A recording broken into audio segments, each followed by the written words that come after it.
Tumsifu Yesu Kristo. Leo utambua ukweli kuhusu uwepo wa Biblia yenye vitabu 73 na Biblia yenye vitabu 66. Watu huzani lile andiko lisemalo kwamba usiongeze wala kupunguza kitu katika maandiko kuhusiana na mambo haya, kwamba kuna watu wameongeza au kuna watu wamepunguza. Sio kweli. Sasa ukweli ni huu: Biblia kwa mara ya kwanza kabisa iliandikwa kwa lugha ya Kiebrania na lugha ya Kiaramai ambayo Wayahudi walitumia. Lakini Biblia kama Biblia haikuandikwa tu mara moja na kumalizwa. Neno lenye Biblia maana yake vitabu.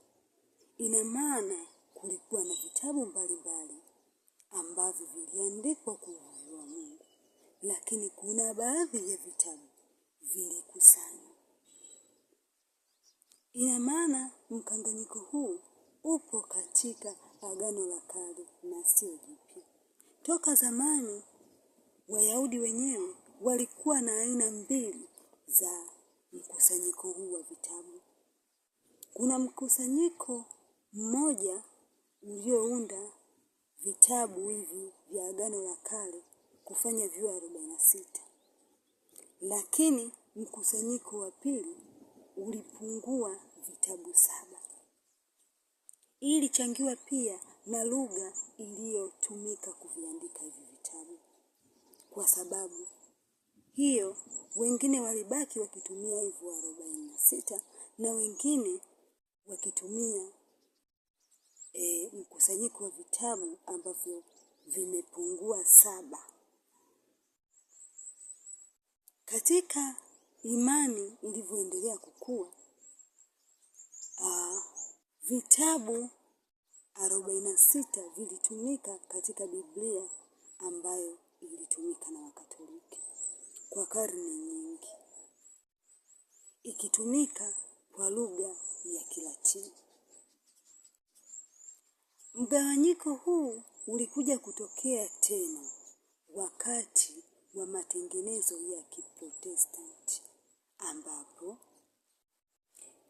Martin Luther, padri, wakati anahama na kuanzisha dhehebu jipya kutokana na mambo yaliyojitokeza, yeye alichukua orodha ile ya kwanza ambayo ilikuwa na upungufu wa vitabu 7 na kufanya Biblia aliyoitumia kuwa na vitabu 66. Hivyo si kwamba waliobaki waliongeza, bali ni orodha gani ilitumika. Kwa kuwa yeye aliitumia ile orodha ya kwanza iliyoandikwa kwa Kiebrania, na waliobaki walikuwa wakitumia orodha ile ambayo iliandikwa kwa Kigiriki. Hivyo kufanya kuwe na utofauti huo. Lakini vitabu hivi ambavyo vinapatikana katika Biblia zote mbili, yani vile 66, vinafanana kabisa kwa maandishi, vinafanana kabisa kwa maelezo, isipokuwa vile 7 ambavyo havipo katika Biblia ile nyingine. Sikiliza, kuna wimbi la kujua Biblia za aina hii. Kuna Biblia hii imeandikwa habari njema kwa watu wote. Imeandikwa hapa, naona imefutika, lakini ukifunua ndani utaona. Imeandikwa habari njema kwa watu wote. Imeandikwa habari njema kwa watu wote. Lakini sio hiyo tu, kuna hii pia. Kuna hii hapa, habari njema kwa watu wote. Hii Biblia ukiangalia ndani wanasema ni tafsiri kwa ushirikiano wa Umoja wa Makanisa. Kwa kuwa Biblia hii ina vile vitabu 7 vya Deuterokanoni, basi watu wengi hujua hii ni Biblia ya Kikatoliki. Hapana, hii Biblia imetafasiriwa kwa ushirikiano wa Umoja wa Makanisa.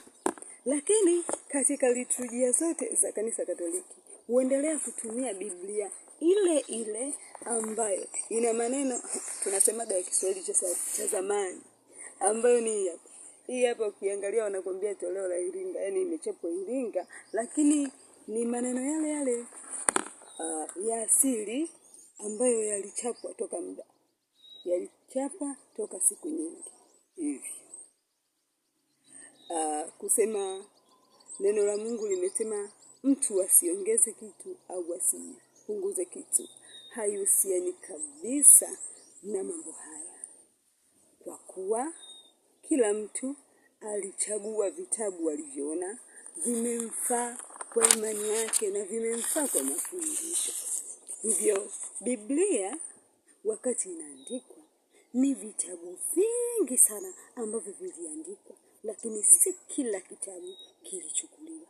Kama walivyochukua 66, lakini Wakatoliki walivyoona hivyo 73, lakini kuna vitabu vingine vingi sana vimeachwa ambavyo huwa tunaviita apocrypha books. Hivyo vitabu vimehifadhiwa, sio kwamba havifai kabisa, lakini Biblia imechukuliwa vitabu vile ambavyo vimevuviwa na Mungu na kanisa likathibitisha kuwa kweli ni neno la Mungu na linafaa kwa mafundisho. Kwa vitabu vingine vipo vingi sana. Kama vyote vingekusanyika, sijui kama Biblia hata moja ingefanikishwa kuchapwa hata sasa hivi, au sijui kama mtu yoyote angemudu gharama za kuipata hiyo Biblia.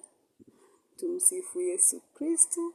Je, wewe ni Mkatoliki na unahitaji kujua ukweli mwingi?